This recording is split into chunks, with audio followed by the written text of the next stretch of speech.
Paano nga ba mapapauwi sa bansa si dating Congressman Zaldico? Live mula sa TV5 Media Center din, nangunguna sa balita si News 5 anchor Cheryl Cosip.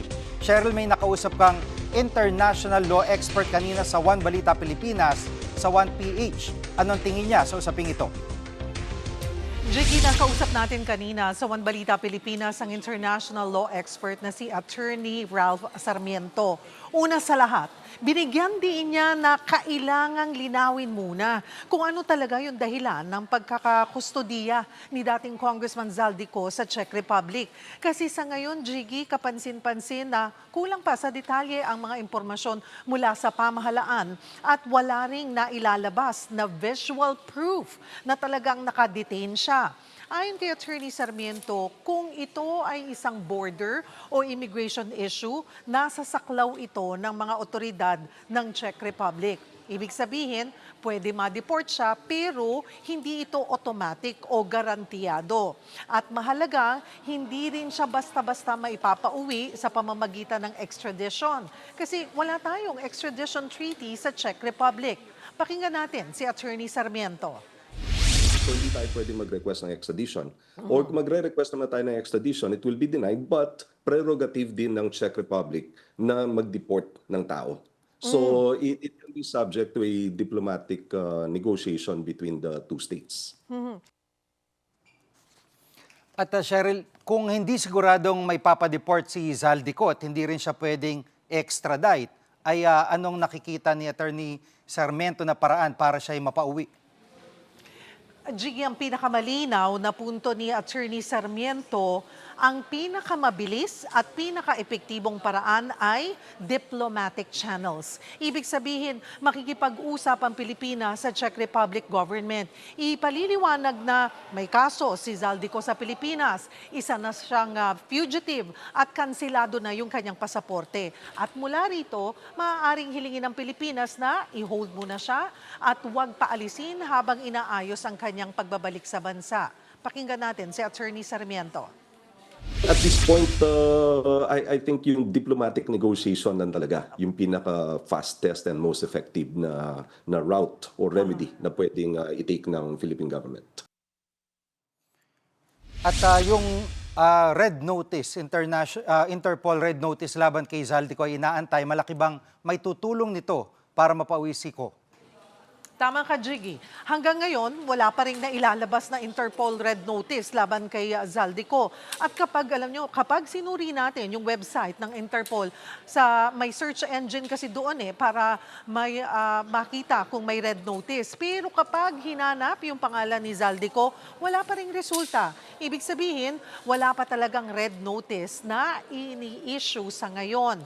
Nauna nang sinabi nga ng pamahalaan na may request na. Pero ayon kay Attorney Sarmiento, mahalagang maintindihan nito. Ang red notice, hindi yan warrant of arrest. Isa lamang itong request sa ibang bansa na tulungan hanapin ang isang tao at posibleng i-provisional arrest ito.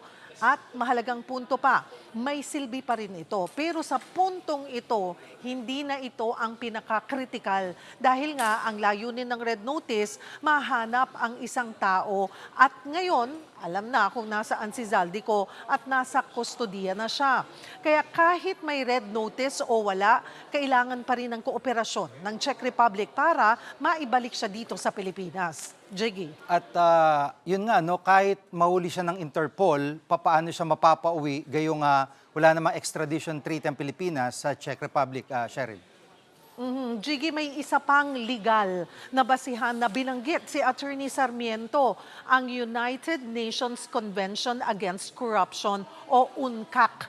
Parehong miyembro nito ang Pilipinas at Czech Republic at sa ilalim ng kasunduang ito ay may obligasyon ng mga bansa na magtulungan para mapanagot ang mga nasasangkot sa korupsyon. At sa kaso ni Zaldico, mga kasong graft at malversation ang kinakaharap niya. Kaya pwedeng gamitin ng Pilipinas ang UNCAC pero muli sa pamamagitan pa rin ng diplomatic negotiation. Jiggy.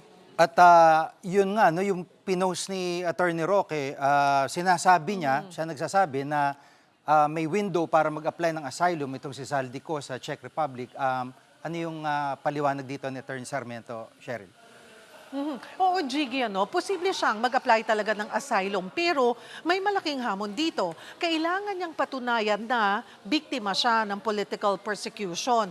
Ngunit ayon kay Attorney Sarmiento, kung nahuli na siya dahil nga dito sa border issue, saka lang siya mag-a-apply ng asylum, maaaring makita ito ng Czech Republic na paraan lang niya para makaiwas sa deportation o isang afterthought na lamang.